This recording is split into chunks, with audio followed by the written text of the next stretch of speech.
الإيمان بالملائكة جزء أو ركن أساسي جدا من أركان الإيمان.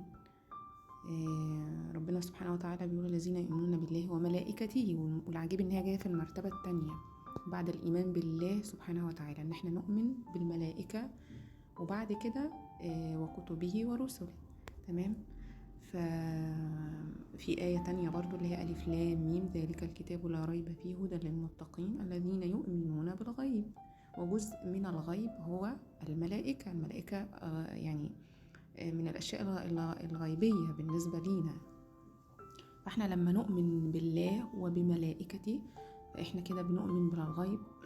جزء أساسي زي ما قلنا من أركان الإيمان إن احنا نؤمن بالغيب ونؤمن بملائكة اللي سخرها الله عز وجل. طيب، ربنا لما كرمنا وخلانا أو جعل في الأرض خليفة اللي هو سيدنا آدم ونسله كله اللي هو إحنا، جعل الملائكة تسجد لنا. تمام.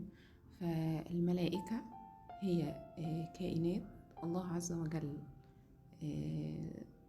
جعل جزء منها إن هو يدير شؤون كل شيء في الأرض وفي السماء. تمام. يعني كل تفصيلة من تفصيلات الكون كله مسؤول عنها فريق من الملائكة.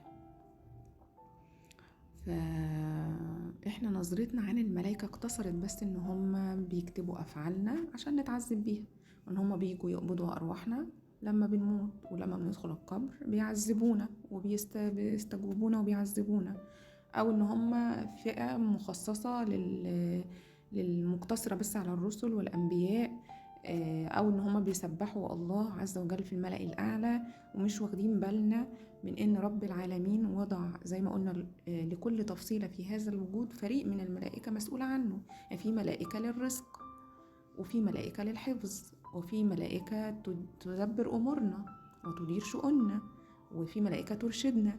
حتى الهواء اللي احنا بنتنفسه ليه ملائكة. الملائكة للرياح، للبحار، للأمطار، للجبال. فكل تفصيلة ربنا خلقها في الكون ليها ملائكة موكلة إن هي تديرها بإذن الله عز وجل، والطريقة اللي ربنا يعني مسخرهم ليها.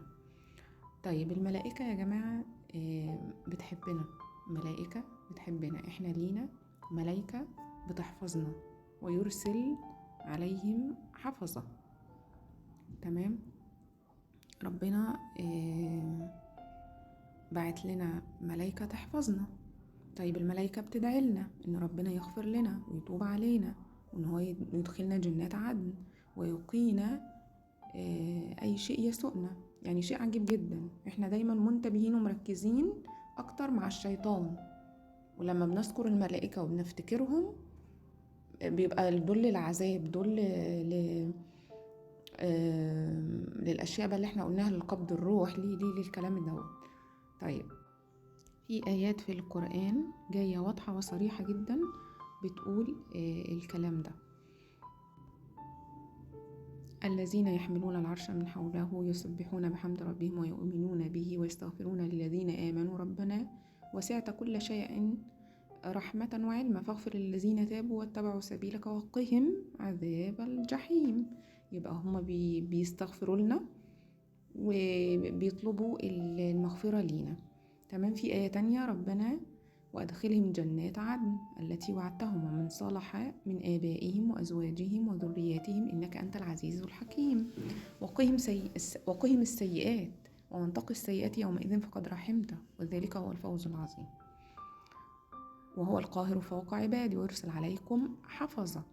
يبقى ربنا بيرسل علينا حفظة، والملائكة موجودة عشان تدير شؤون كل شيء في هذا الكون. فدايما يكون عندنا الوعي ده، دايما نطلب من رب العالمين في أي موقف أيا كان، أي تفصيلة احنا بنمر فيها في حياتنا، إنه يسخر لينا من جنوده، لأن لله جنود في السماوات والأرض، ومن هذه الجنود هم الملائكة. تمام. إنه يسخر لينا من جنوده من ملائكة السماء والأرض إن هي تساهم لنا، إن هي ترشدنا، ان هي تدبر امرنا. تمام. فنطلب دايما من الله سبحانه وتعالى تسخير الملائكة لينا. ويعني انا جربت الموضوع ده في حياتي فترة، شفت سحر في حياتي،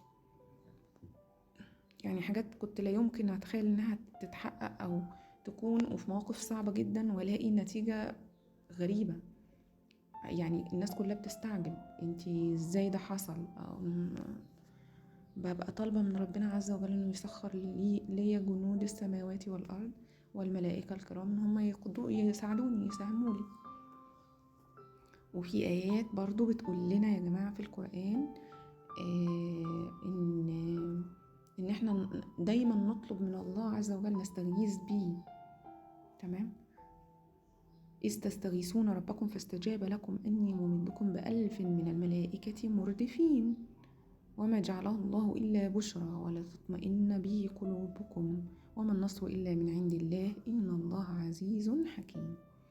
يبقى إذ تستغيثون ربكم، يبقى أستغيث بالله في أي شيء أنا عايزاه، فاستجاب لكم. فاستجاب على طول، أول ما استغيث بالله المغيث في شيء معين يستجيب لي على طول. أني ممدكم ب1000 من الملائكة مردفين متتابعين، جايين ورا بعض دفعات. تمام.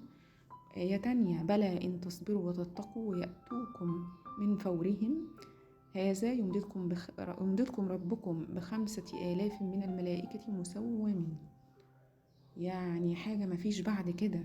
وبرضو تكملة الآيات، وما جعله الله إلا بشرى لكم ولتطمئن قلوبكم به وما النصر إلا من عند الله إن الله العزيز من عند الله العزيز الحكيم. هنا بقى الآية مختلفة شوية في بعض الحروف بس، إنما إيه النتيجة لما إن أنا أطلب من ربنا المدد الملائكي؟ بشرى، اطمئنان للقلب، نصر من عند الله، معادلة. خلاص خلص الموضوع. الموضوع باين جدا وكلير وواضح. الآيات بتقول لنا هتطلبي من الله إن هو يمدك بالملائكة تساهم لك وتساعد لك وتساعدك في موضوع معين. خلاص انتهى الموضوع. انتظر البشرى، انتظر اطمئنان القلب والنصر المحقق بإذن الله. يبقى بغض النظر بقى، عشان في ناس تانية بتدخل في متاهات وتقعد تقول أسماء الملائكة وألوان الملائكة وأشكال الملائكة ووظائف الملائكة. ما تدخليش نفسك في متاهات. هو طبعا ده علم وحلو وجميل ان احنا نعرف التفاصيل دي، بس انا يعني احب البساطة، احب طالما انا لجأت لله سبحانه وتعالى، خلاص هو اعلم مني وهو ادرى مني مين بقى الملك اللي هيجي واسمه ايه وشكله ايه ولونه ايه وهيعمل ايه. خلاص دي بقى بينهم، دي بتاعت ربنا. انا بس اقول يا رب يا مغيث أغيثني في الموضوع الفلاني بدعم ملائكي من عندك يا الله. بس خلاص بمنتهى البساطة وخلي الدعاء طالع من قلبك واللجوء لله عز وجل. عشان في حاجة بس أنا ليا تحفظ على حاجة، في ناس كتير بتتكلم في موضوع الملائكة ده ودايما بتقول إن احنا نطلب من الملائكة. هي الملائكة مسخرة لنا وكل حاجة، مفيش مشكلة، بس احنا نطلب من الله عز وجل أن يسخر لنا الملائكة. يعني أنا ما شفتش إن آية أو ما سمعتش عن آية وحد يصحح لي إن هم سمعوا كلام إنسان أو سمعوا كلام بشر. هم إيه؟ ويفعلون ما يؤمرون. خلاص هو ربنا اللي بيأمرهم، فأنا لما أطلب من الله عز وجل، مش أطلب من الملائكة نفسها. يعني ده رأيي الشخصي. اللي حابب يعني اللي عنده رأي تاني أنا ما عنديش مشكلة بس أنا رأيي الشخصي إن أنا أطلب من الله عز وجل المدد الملائكي، المساهمة الملائكية، إن هو يرسل لي من يساهم لي من الملائكة في موضوع كذا وكذا وكذا وكذا. بقى هتلاقوا سحر، بشرى، اطمئنان في القلب، نصر، زي ما قلت لكم، والآيات واضحة وصريحة. يبقى بغض النظر بقى عن التفاصيل زي الأسماء والأشكال والألوان والوظائف والاسم إيه ومعاه فريق وكم، ما تدخلوش نفسكم في قصص مش بتاعتكم. خلاص تمام. يبقى نستعين بالله، نستغيث بالله المغيث بيقين ونطلب بشكل بسيط جدا، أبسط مما تتخيلوا. اطلبوا من الله عز وجل، هتشوفوا البشرى والطمأنينة وسكون القلب والنصر بعينيكم. أنا بتكلم الكلام ده عن تجربة شخصية، أنا ما بتكلمش كلام سمعاه أو قرياه أو كلام من ده. أنا دايما أي حاجة بقولها بتبقى حاجة خلاص أنا شفتها بعينيا، شاهدتها. هنلاقي يسر، هنلاقي شورت كات كده حصل لنا في حياتنا، اختصارات كده غريبة ولا مرة كنا نتخيلها أصلا، إن احنا بنأثر على نفسنا قصص ومشاوير وحوارات كتير قوي لو احنا مركزناش في النقطة دي. فيعني هل بقى احنا لينا الحق في ان احنا نطلب الدعم الملائكي؟ ايوه طبعا لينا الحق، وايوه نقدر نعمل ده من خلال الله عز وجل. بشكركم جدا، والحمد لله الذي هدانا لهذا وما كنا لنهتدي لولا ان هدانا الله، وسلام على المرسلين والحمد لله رب العالمين.